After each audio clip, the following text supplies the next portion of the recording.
Welcome to Mrs. Swistak's Art Room on the Couch. Today's lesson is Let's Draw Some Cake like the artist Wayne Thiebaud.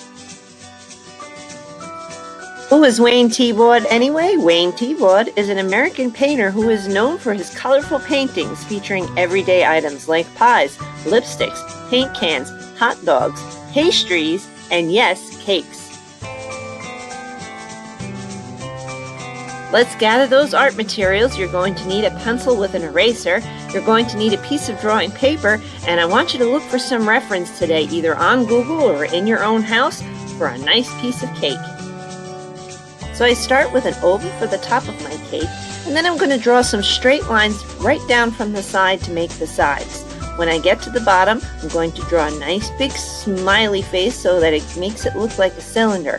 Then I'm going to draw a triangle on the top and some straight lines right down to create the illusion of a wedge of cake that's been cut out. Now I'm erasing the edges, and I'm going to put some double lines in to give the illusion of the separations of the cake and some frosting. Here you can see a little better me putting in the double lines for the layers of the cake and for the frosting on the top and the side of the cake. Now I'm going to make a nice big oval right underneath my cake, starting at the sides and going all the way around from my plate. And make that a double line so that it looks like a nice plate that it's sitting on. And of course we want to put that horizon line in for our background. Now it's time to put some decorations on our cake. A little extra frosting. Who doesn't like that? Now I'm going to do some large C shapes around the bottom and end it off with a circle. Now I'm going to erase where my cake peeks through, and I'm going to do the same on the other side. Now I can do it around the top. And around the back, when I get to it, it's just going to be some circles. Don't forget to erase where your cake peeks through. Now that our basic sketch is done, it's time to color and shade. And before we start coloring and shading, make sure you go back and erase any extra pencil lines that might be showing through from where we drew our edge of our cake, where it might be peeking through the frosting. So here I've picked the colors of brown and black to make a chocolate cake. I've filled it in with my brown colored pencil first, a little bit darker on the edges and lighter in the center. And now I'm using my black colored pencil to add a little shading on the inside edge and along the bottom. Then I'm going to take my brown colored pencil and color right next to that black just to make the blending nice and smooth. I've picked pink and purple for my frosting, so I'm going to start with the light pink first, and then I'm adding a little bit of the dark purple along the edges to give it that three-dimensional look. Don't forget to fill in the edge of your frosting and the filling for your layers, and then I'm going to move on to the other side with the same idea. A little bit darker on the edges, lighter in the center, and of course don't forget to shade near the decorative frosting so it gives it that three-dimensional look.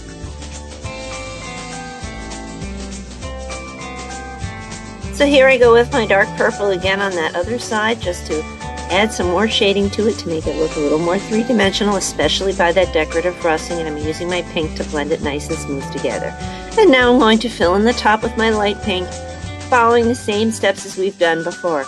Darker where it's by that decorative frosting, and I'm using my purple to add a little bit of the shading so it looks three-dimensional. And now I've picked two colors for my decorative frosting, a purple and a dark blue. I know they look similar, but they aren't. First I'm starting with the purple, and now I'm going back with the dark blue around the edges to add some shading to make those little round beads of frosting look nice and three-dimensional.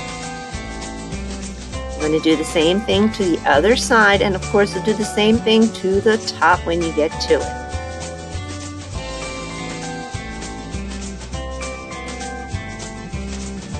Here I'm finishing up the coloring on the decorative frosting on the other side of my cake. I'm using that purple first and then going back with the dark blue to add in some of the shading. And of course once I get up to the top, I'm going to do the same steps. Here I go on the top, kind of filling it in with a circle. We'll go all the way around. When I'm all finished, I'll catch up with you and show you how it looks.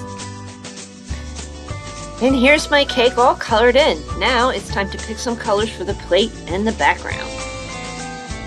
I've chosen a light green and a dark green for my plate. I'm going to start with the light green first. Please excuse my left hand until I get around to the other side. There we go. Now keep in mind, where it's next to the cake, it's going to be darker, and where it gets to the edge of the plate, it's going to be lighter. I'm using my dark green to add a little bit extra darkness right up close to the edge of the cake so it looks like it's casting a nice shadow. Here I'm using my dark green colored pencil to add a little more shading around the bottom edge of the cake that sits on the plate and along the back part of the plate as well. Now along the front edge of the plate I'm using my dark green, but right in the center I leave it a little bit lighter so it looks like it's got a little bit of a shine. And now it's time to do the background. I've picked orange and red. I'm going to start with the orange first, and as I started the horizon line I'm going to have it be a little dark, and then as it gets towards the front of my paper it starts to lighten up. You can also add a little bit of red over the top of that orange in the back by the horizon line just to give it a nice shaded look.